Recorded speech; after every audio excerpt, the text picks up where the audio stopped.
genuinely so bloody nervous. I don't understand it. I was talking to a bloke on the phone, got nervous as shit.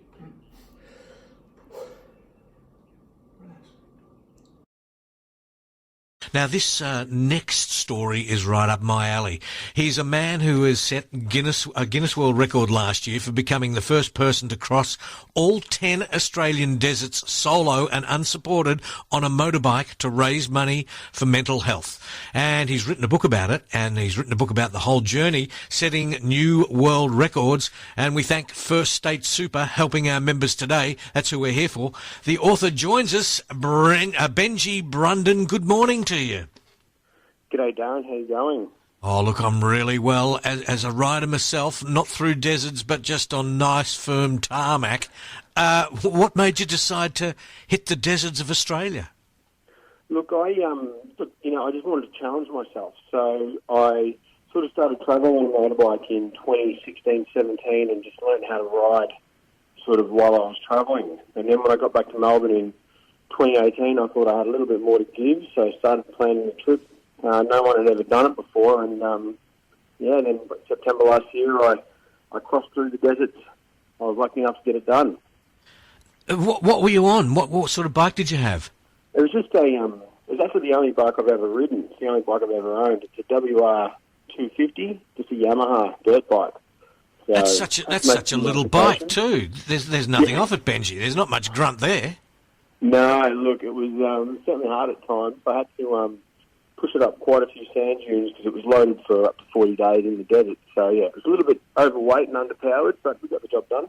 Now, is it just me, or does this interest someone like you, Emily, who's sort of not into the bikes? Maybe I'm barking up the wrong tree here. Not at all. The human endurance here, not just physical but mental, also is enthralling, Benji. Loneliness has been a topic of conversation for so many of us during isolation.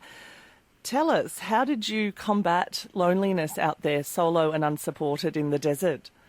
Look, it really was tough at times. It was a total of 30 days of self-isolation.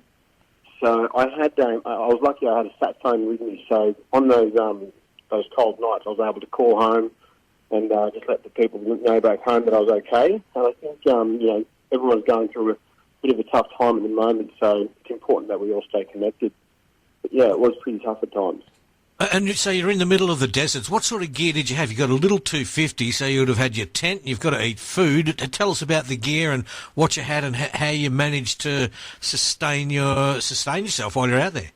Yeah, so look, I had to really think hard about what I took with me. So I posted resupply packs out to all the Aboriginal communities I would pass through. So a 10-day resupply of food weighed about 6 kilos, and that was just dehydrated meals.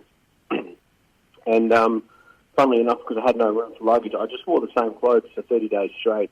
Oh, you're kidding.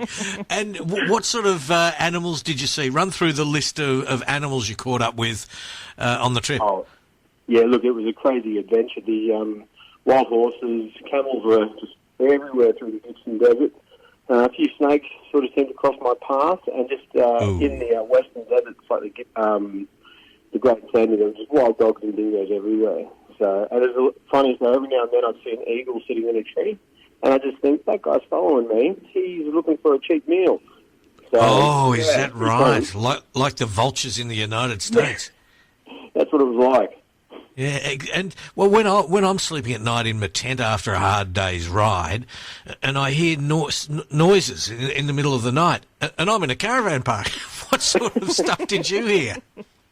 Yeah, look, it's amazing. So out in the Simpson Desert, you would hear the dingoes howling at one another at night, and every now and then you'd hear them coming to sniff around your campsite. So it was a little bit unnerving at times, but I just slept with a little hatchet right next to my pillow, and that was a little bit of small comfort, but really probably offered no safety at all. But yeah, that's all I could do.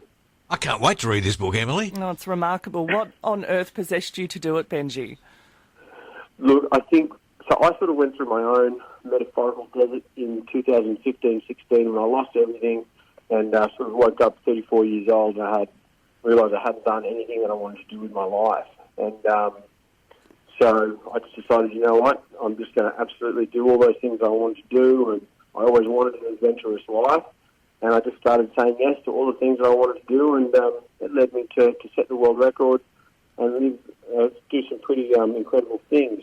So, and now I'm back in Melbourne now. I'm working again and planning the next trip. But I just wanted to say yes to everything. So yeah.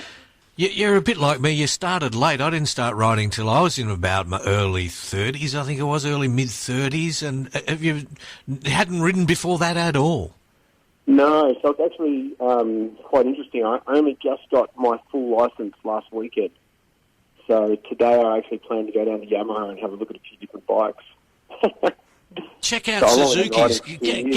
Come across from the dark side and go to Suzuki, Benji. You can't go wrong. Get yourself on board a deer. I'll have to have a look. Go and see my mate Mick Hone, who I've ridden with, and get yourself a DL650. There's a dirt bike that uses the same engine as mine, a V-Strom. They're tremendous bikes. So what's your next big adventure? You've seen all the deserts. And which was the most arid? What was the most sort of remote when you thought, hang on, this is tough, this is rough, why am I out here? Yeah, look, so the Gibson Desert and the Great Victoria Desert, it took me nearly 5 or 6 days to get across those two, and I didn't see a car for nearly 4 days. So that was pretty tough because I came off a few times and it got pretty hairy, and I lost all my water out there, and I had to make up a few days' travel with no water, and had a few thirsty days on the bike. So that was pretty tough through the centre. Gee. What about water you had to take with you? What about petrol? How much petrol did you take? Yeah, so going through the central deserts was the tough one because my bike was just overloaded. I had 50 litres of fuel to traverse 1,000 kilometres across the sand dunes, and 21 litres of water, which I was going to ration out to last over 4 days. But that was the desert where I lost my water and had to make up about 350 kilometres with 1 litre of water on board. It's an incredible story. It's called Hunting Fear. It's out now, is it? It is. So it's available online to buy at my website, daringtoventure.com.au. What's that website again? It was daringtoventure.com.au. Oh, Daring to Venture, okay. Daring number 2 Venture. And look, I've had so much great feedback, so much positive feedback from the book already. I'm actually planning a trip up the East Coast and around Australia on a motorbike for later in the year, possibly early next year, to talk about mental health and help promote the book as well. Are you a single man, Benji? I am single, yes. Emily? Look, I've just emerged from ISO, Benji and Darren. I need to get I need to get my hair done, shave my legs. Just give me a bit of time, boys. So does give Benji. me a bit of time. You're making me blush, Darren. Me too. I was so Actually, you two would be a similar age, wouldn't you? How old are you now, Benji? I'm 36, mate. Okay, all right, Emily, sounds all right. 37. Okay. Yeah, workable. So what did you do before riding bikes? What area of work were you in, Benj? So I'm a tradie. So I've got a roofing business as well, and that sort of pays the funds the dream, I guess you could call it, until I start selling books. But yeah. Oh, what sort of roofing do you do? We do all aspects of roofing. So if there's a problem with your roof, we've got the solution for you. Oh, give yourself a plug. What's the name of the business and how do we contact you? It's Roofline Solutions, and you can contact me there on my website as well, or 0407 553 638 is the number for that one as well. Can't wait to read the book, Benji. Thanks for joining us this morning. It's a great story, and unlike me and Emily, you're in the Guinness Book of Records.